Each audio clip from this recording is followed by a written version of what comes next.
Hi, it's me, Ingrid INFP, and I have a weighted blanket, and I have these calmer earplugs, non-sponsored, because I don't have enough subscribers yet to be sponsored, and I will never be sponsored, I don't think. But yes, I am accommodating for my psychiatric problems. These earplugs suck. Like, I don't really see the point of them. It says that it's supposed to reduce irritating noises without blocking sounds you want to hear. It's their logo, their motto. This weighted blanket is lended from a colleague because I want to know like how much weight I want to have, and this is 7 kilos, which is quite a lot, to be honest. Like I can feel like my back aching and such, but I'm trying it out. Anyway, I wanted to talk about INFP Anger because Bufo has been doing a video about anger and INFPs, and I agree with all of her points.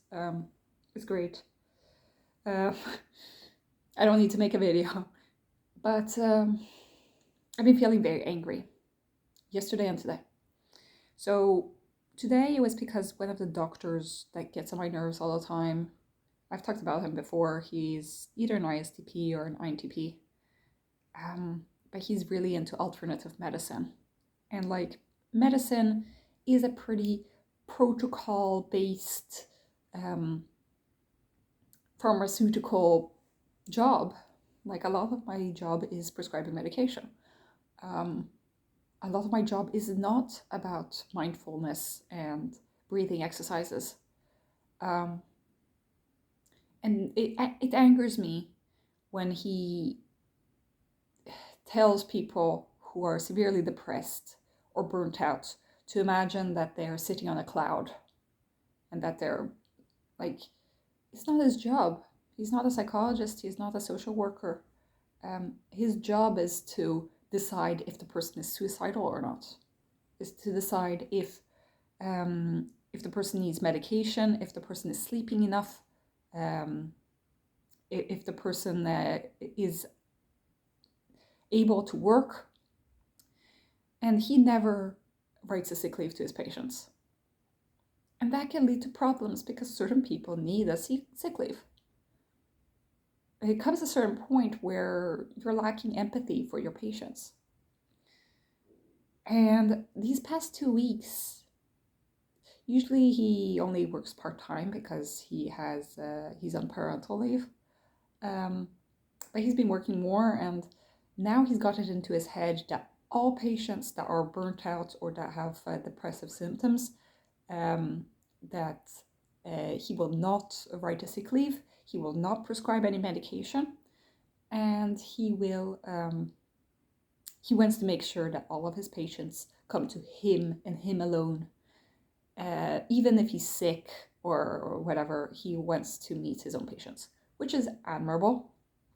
But it does happen sometimes that the patients want to change doctors because he is not an empathetic doctor. And then he blames us, the too nice doctors, for being too nice, basically, and not doing things according to how he sees it. And it has led to a lot of patients crying in the waiting room.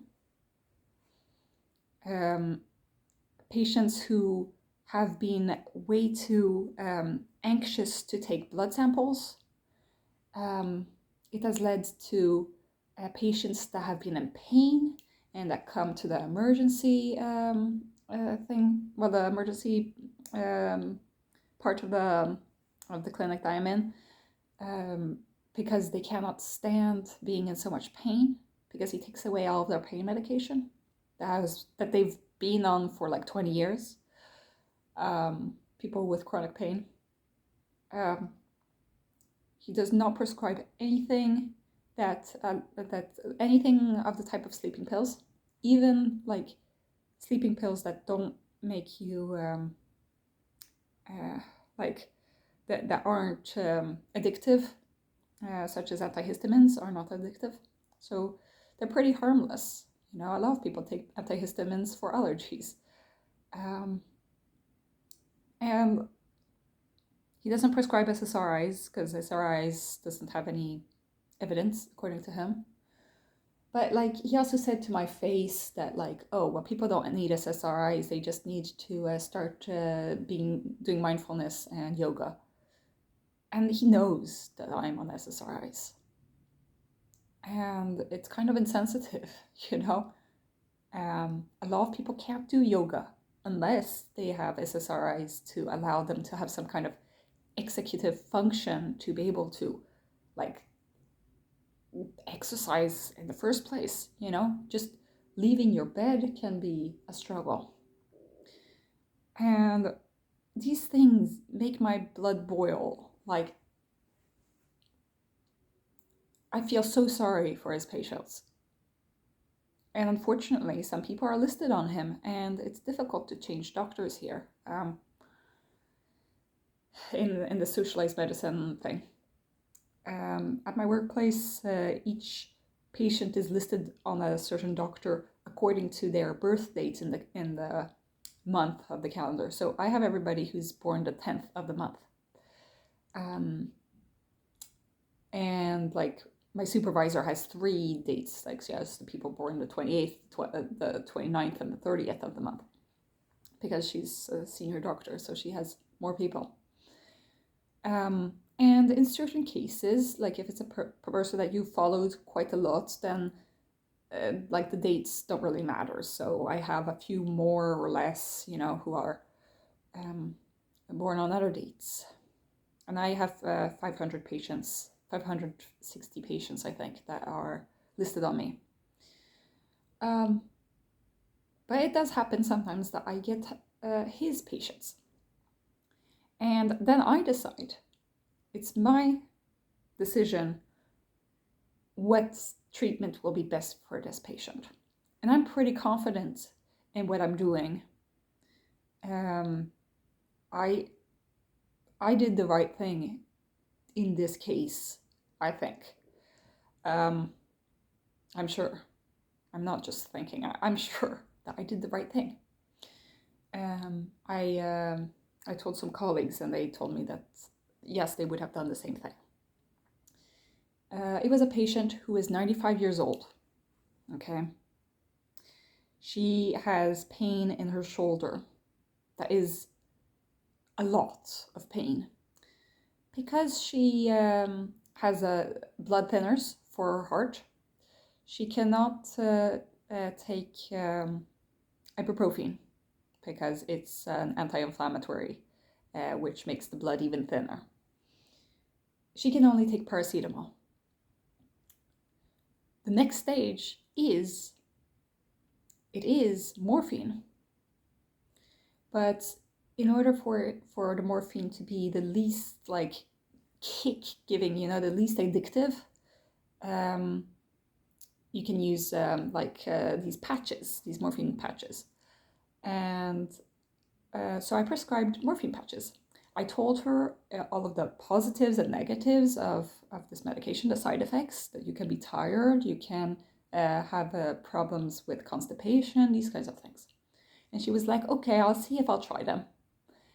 Then I meet her again, and she says, oh, I didn't try them because I was too worried about the side effects. And I was like, okay, good, you made your decision. I'm glad that you did not take them because these medicines are pretty strong. But if you had taken them, it wouldn't have I would have stood by my decision anyway. But he wrote to me, this doctor, that he said, you have prescribed both morphine medicine and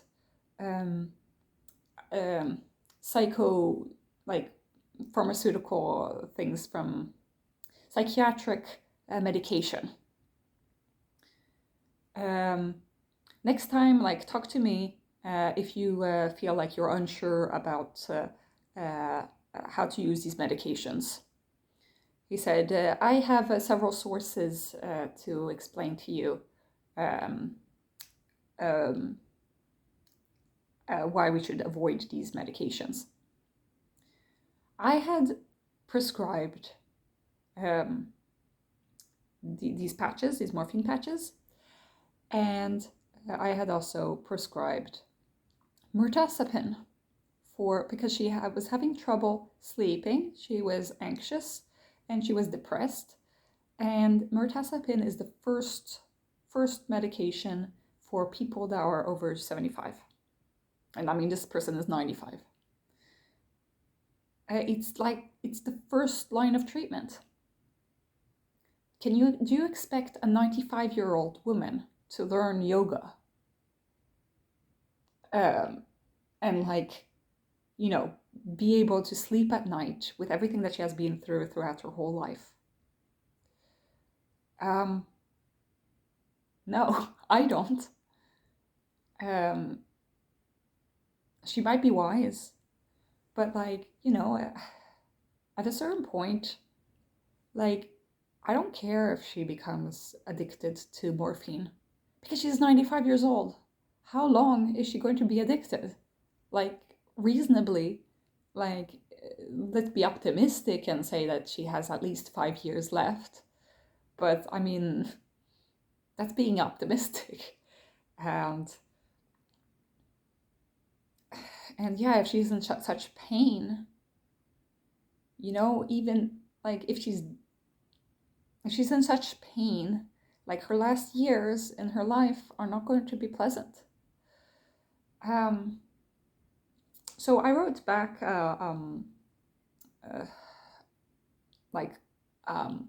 strong-worded letter to him. He hasn't responded. I just got so angry because he has done so many things wrong these past 2 weeks. I even talked to my supervisor about it in the morning, not unknowing that I would have this email from him in the afternoon. I was saying to my supervisor, he's really gone off the rails. I'm sorry, but this is going to lead to some serious trouble. I mean, he's going to get somebody killed one day. And the fact that it hasn't happened yet, really outstands me.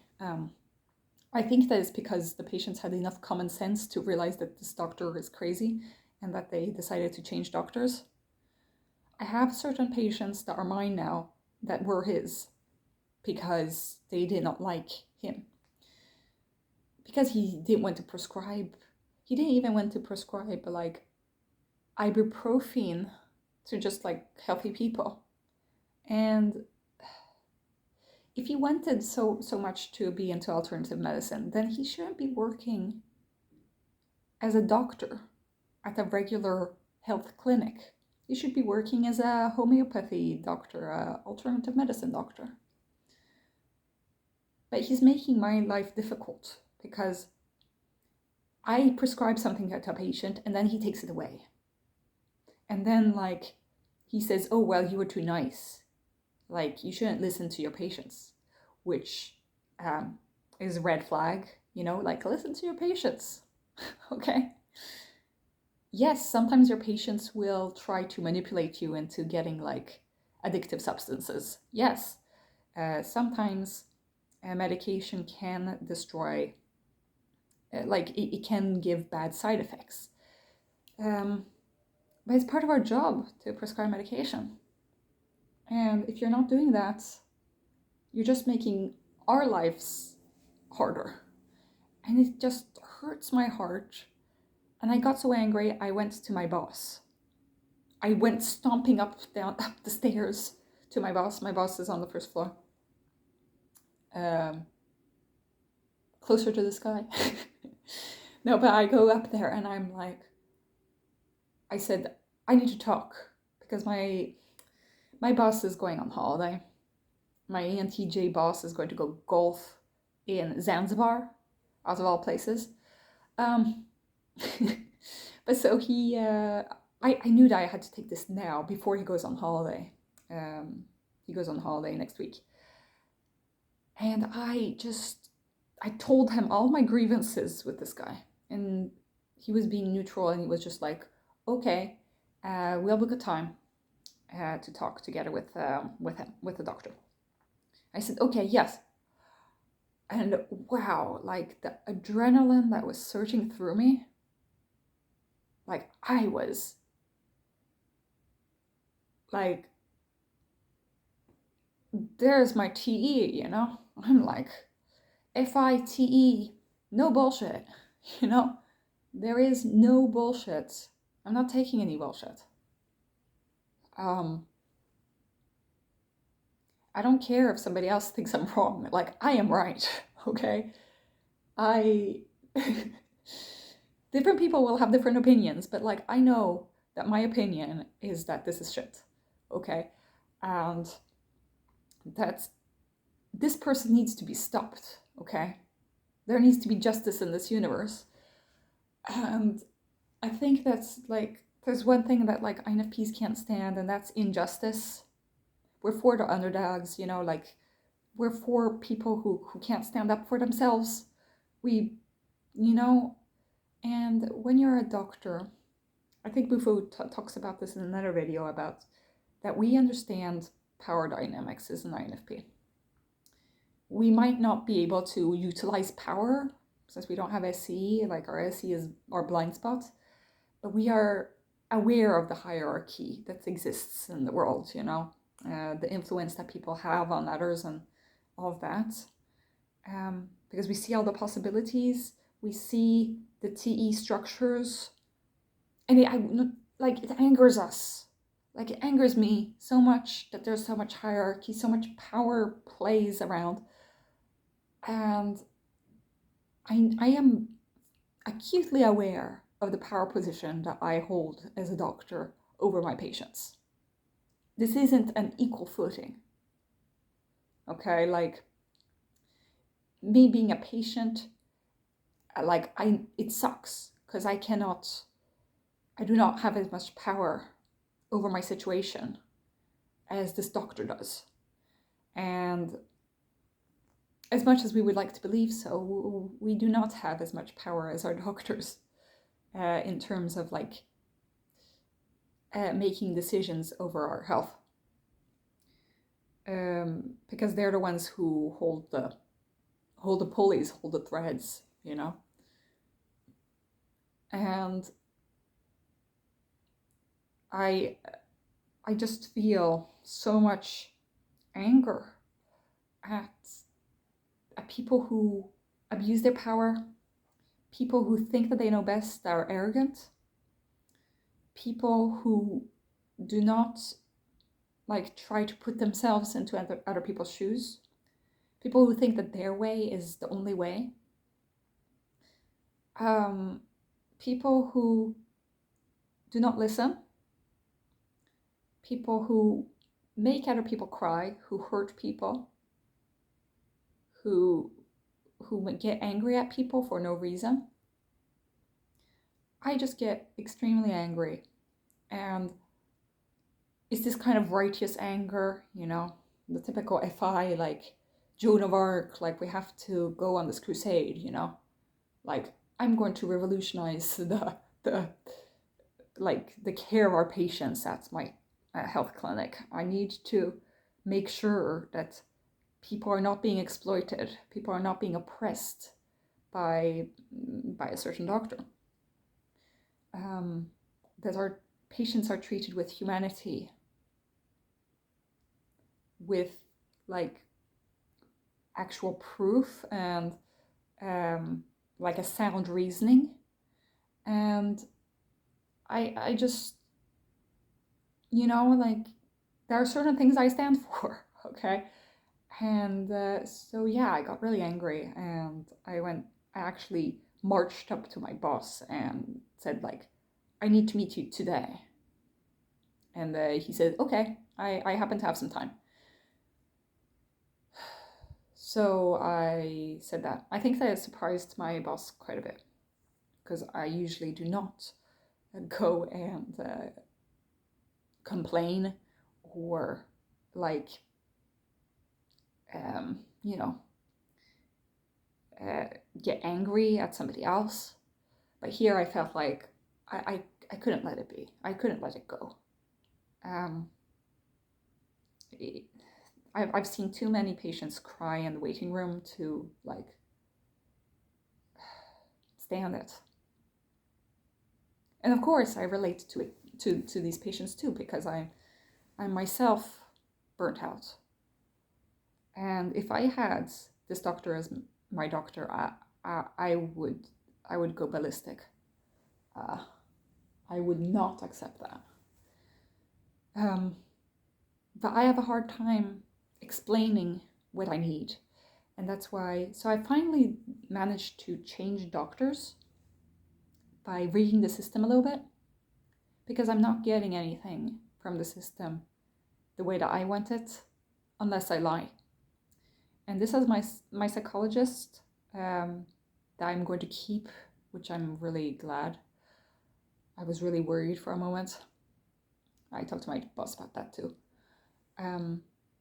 That psychologist, he said to me, sometimes you just need to lie to get by on the system. And I was like, it doesn't have to be that way, you know? I'm like angry at the system. And he was like, yeah, I know, but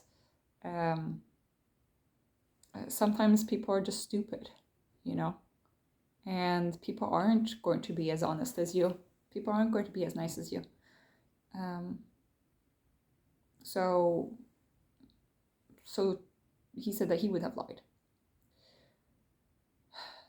Because I got into a big fight with the counselor at my at the health clinic that I'm listed on. The one who wanted to check if I had ADHD and autism, because that referral didn't pass through. So I am not, and like, I don't care about this referral. I don't want to get diagnosed with ADHD or autism. I want to get help. I want a psychologist to have like talk therapy with. And I went to talk to the occupational therapist about how to get my routines and my act together in terms of TE, you know. That's what I want. And I also need a doctor to like look at my, like, if I need a sick leave, because right now I'm working 75%. But this person was already angry before she turned on her phone. Like, she was angry at the people who said no to her referral, the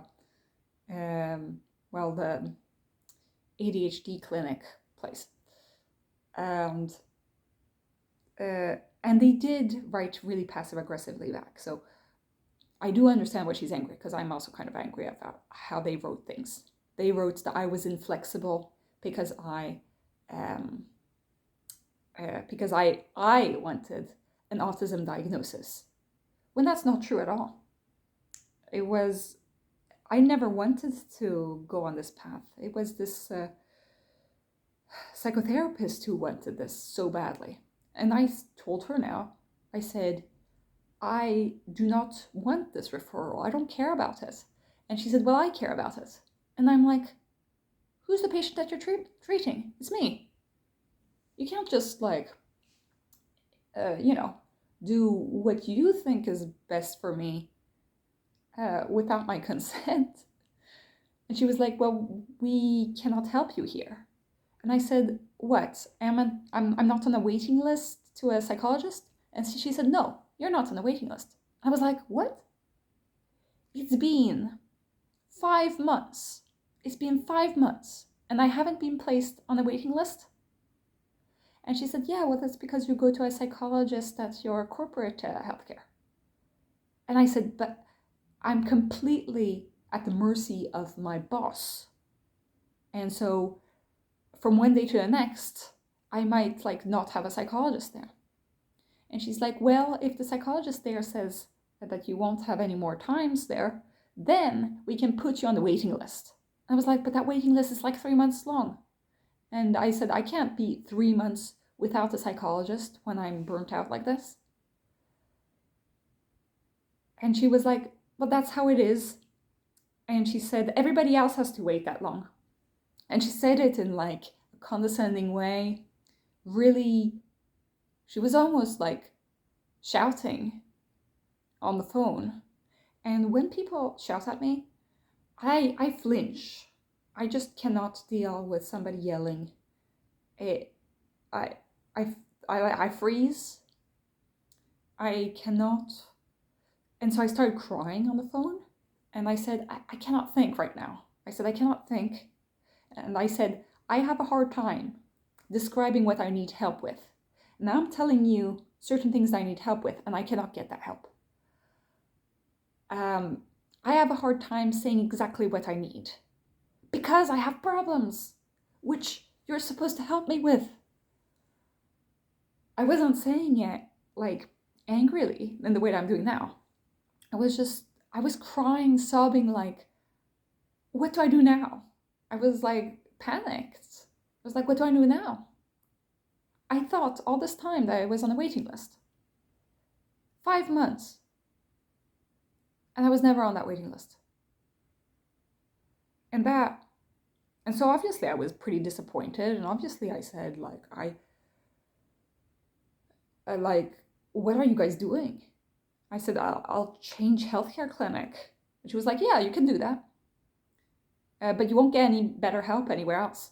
And I was like, do you have to be passive aggressive? Like, I did not say that, but like, I was thinking it. And I was being very civil and polite and saying, okay, well, I see that I can't get much help here, but like, is there any way that I can like make this process? She says, well, when your psychologist says that you're done, then you're done. My psychologist, he's thinking of lying and writing to them saying that we're done, even if we're not done. He said, sometimes you need to lie, Ingrid. It's like, okay then. I love my psychologist, he's the best. And he said, if need be, I am always here. You can keep going to me, even though technically this isn't corporate healthcare anymore because he's not helping me with my job and stuff.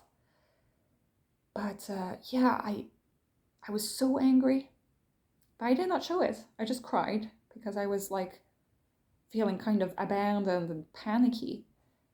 And she yelled at me on the phone. I talked to my supervisor. I talked to my psychologist afterwards. And they said, yeah, well, that was really unprofessional, you know. I said, like, I keep thinking that it's my fault. I keep thinking, oh, is it me who can't communicate right? Is it me who's like crazy in the head? Because these people are making me feel crazy. And it's happening again and again. Like I keep getting into misunderstandings with the doctor, with this therapist, and everybody. And I cannot communicate in a better way. Today I had a patient who was saying that I was talking too loudly. And I was like, oh, I'm sorry, but I'm used to having to talk loudly. Should I speak like more, like lower? And then he was like, what? And I was like, some people are never happy in the way that you communicate. And they'll twist it around so that it comes back to you. And I know certain types are more likely to do that. And I see the bullshit. And yet, I still manage to find a way to like make myself feel guilty about it. I'm like, oh, well, what could I have done better? Like, am I not being a good patient? What, like, am I a terrible patient? What am I doing wrong? And I cried. I cried so much yesterday. I wrote to my supervisor on Messenger. I said, like, I said, am I going crazy? And she was like, no, Ingrid, you're not going crazy. You're fine. And I am feeling good. At the moment, I'm feeling great. But I have to become I have to get into a lot of conflicts in order to get there, in order to get what I want, what I need. I can't be passive. I can't be sweet and quiet and like peaceful the way that I usually want to be. My natural state is just being calm and pleasant. But if certain things rile me up, and being taken advantage of, being manipulated, being made to think that everything is my fault, when it isn't. It isn't. If you look at things objectively, I am not at fault for a lot of things are not my fault. I think I'm a pretty good person. I think I'm a pretty good doctor. I think I'm a pretty good, friend. I think I'm a pretty good, just a patient. I think I'm a pretty good person overall. And of course I make mistakes. And of course sometimes I don't communicate well, and sometimes I have trouble controlling my own emotions. But it's not like I'm just having emotional outbursts and going out of my way to hurt people, you know? And so that's very hurtful. And it reminds me of certain traumatic things that I've been through. And it's not like I have a lot of trauma, because I don't, but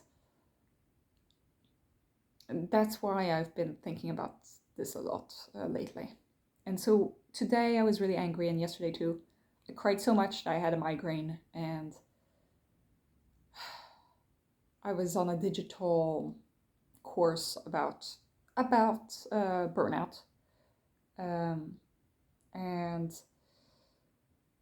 it was great. It was a great course. It really taught me a lot about burnout, which I can use also in my own life. But yeah, so I was feeling very, very good. I'm going down on my dosage of medication. I feel like I can have more feelings. I feel happy. I feel like I can do more things than I did before. And I can be accepting of the fact that I cannot do everything. And I feel pretty happy. But there are certain things that just get me angry. And these are things that are absolutely not my fault. So yeah, I don't really know what to say about INFP anger, but that anger can be there, and it can be a force of powerful change. It can just be a source of frustration, which sucks. But we have a unique perspective on the world. We have the FI ethics. We have the heart. We have the empathy. We have this unique sense of seeing every individual, of making things, seeing things from a news perspective, that a lot of types don't have. And we see the injustices, and we want to fight for good, the way that we think good is, but that is pretty universal for most people, it's pretty universal that equality is something that we strive for. It's pretty universal that we want people to feel loved. It's pretty universal that we don't want marginalized people to be oppressed. But these things aren't as universal as they should be, unfortunately. And sometimes it's our job to step in where ethics have disappeared, where politeness has disappeared. I feel it's a little bit my job. It isn't, but as an INFP, I feel like it is to inform this the psychotherapist that she didn't listen to me, and that this could go really wrong. And I told her that. I said, like, because like I cannot trust you, because I've listened to you, like you've listened to me talk for half an hour, and then you decided I had ADHD or autism, and both at the same time. And you didn't really give me a choice, because I am under you in the hierarchy. You have power over me. You're the one who decides like what sorts of things what sort of help I will be able to get. And so, yes, I need to, get engaged, like be an activist for myself, but also for others who are coming after me, because I'm not alone in this situation. I know that there are other people who have a hard time navigating the healthcare system.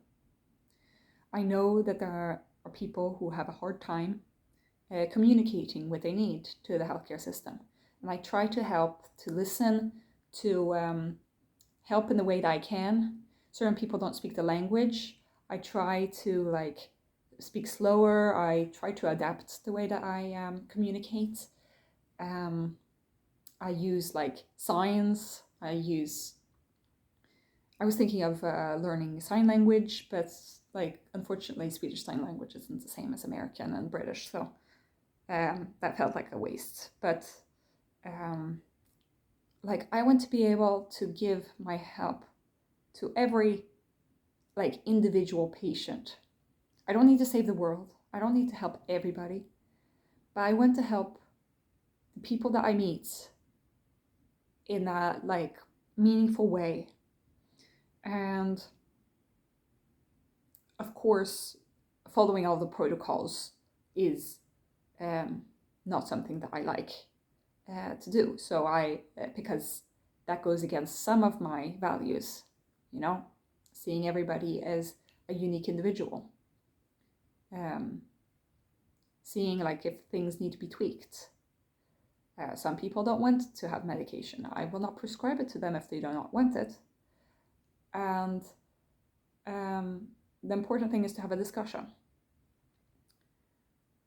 I do not stand for people who do not listen, to people who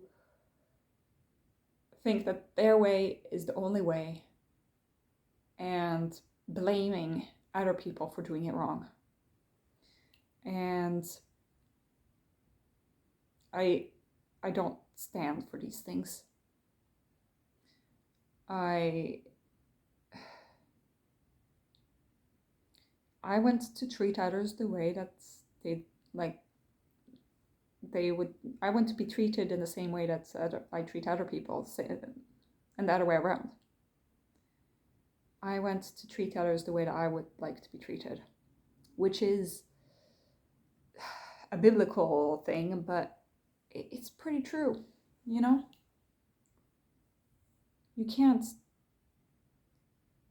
have to treat yourself good, just like you treat other people good.